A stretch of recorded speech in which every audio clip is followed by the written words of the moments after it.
اللہ ताला जब तहज्जुद में दुआ कबूल करने लगता है तो कुछ खास निशानियां जाहिर होने लगती है। याद रखो, अल्लाह आपकी दुआ तहज्जुद में कबूल करने वाला होगा तो आपको महसूस होगा कि आपका अल्लाह से ताल्लुक मजबूत हो गया है और आपके हालात में बेहतरी आने लगती है। तहज्जुद क्या है?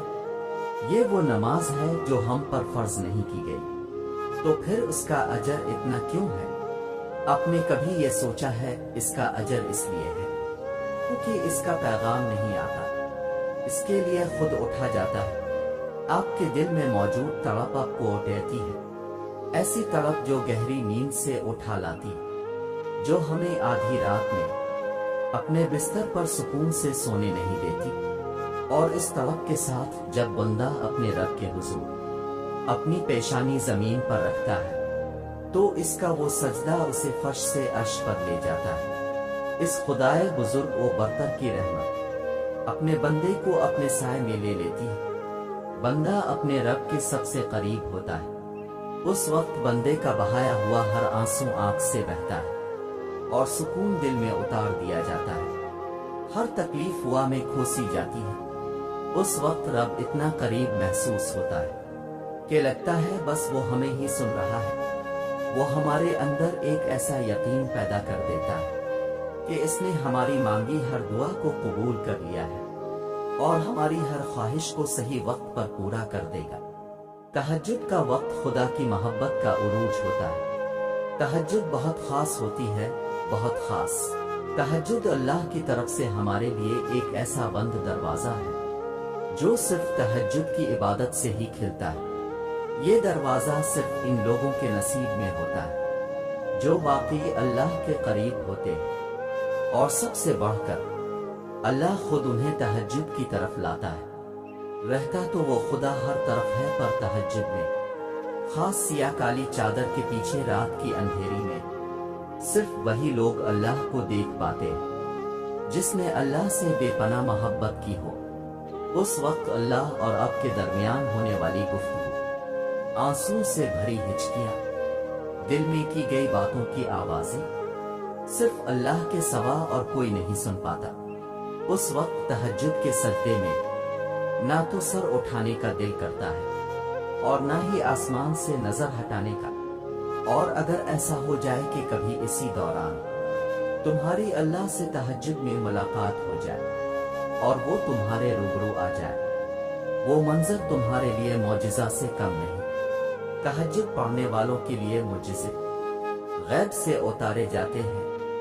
रात की तारीकियों में जब कोई शिद्दत से अल्लाह को पुकारता है तो सारे अर्श वाले इसकी जानिब मुतवज्जे हो जाते हैं। फिर अल्लाह फरमाता है, कहो क्या मांगते हो, कहो क्या फरियाद लाए हो, कहो क्यों रो रहे हो ए दिन भर मुस्कुराने वाले।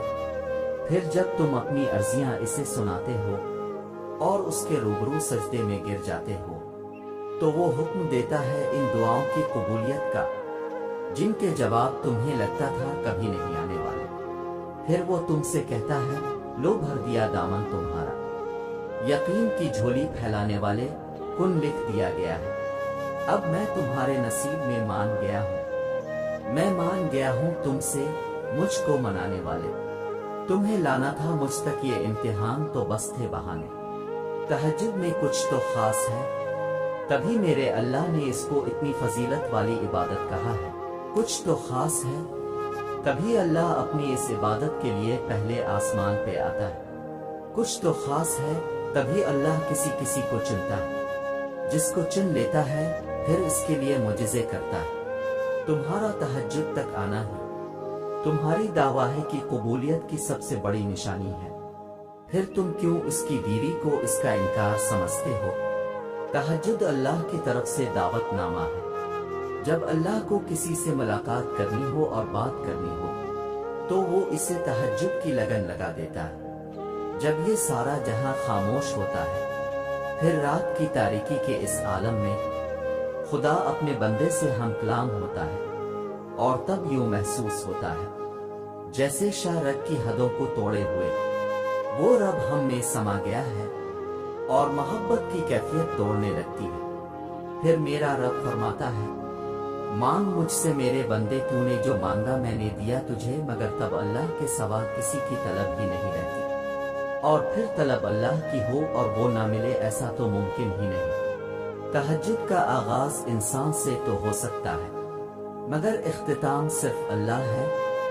دل میں اوٹیتی ہوئی مسلسل تکلیف جب رات بھر جگائے رکھتی ہے تو روح کی بے چینی اللہ کے روبرو لا کر کھڑا کر دیتی ہے۔ پھر کچھ درد سنایا جاتا ہے اور دعا کے لیے بے جان ہاتھوں کو اٹھایا جاتا ہے۔ جب سارا غبار باہر نکل آتا ہے تو سکون کی عجیب سی کیفیت طاری ہو جاتی ہے، جیسے سارے ڈاکے کسی نے اپنے اندر جذب کر کے روح کو آزاد کر دیا ہو۔